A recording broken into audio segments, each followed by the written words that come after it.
Hey there, gamers! Ready to level up your PUBG Mobile experience by tweaking your Controls UI? You are in the right place. In this video, I'm going to show you how to customize your Controls UI directly from your iPhone. Let's get started. First, open up PUBG Mobile. Then tap on the upward arrow icon located in the lower right corner of your screen.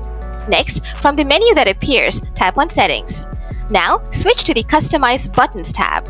Here you can adjust your character's movements, vehicle controls, and special vehicle settings.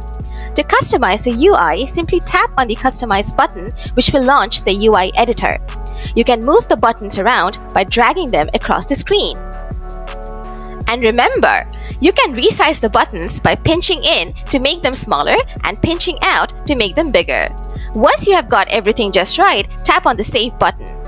If you're not happy with your setup, don't worry. Just tap the Reset button, then tap on Reset again, and everything will revert to the default layout.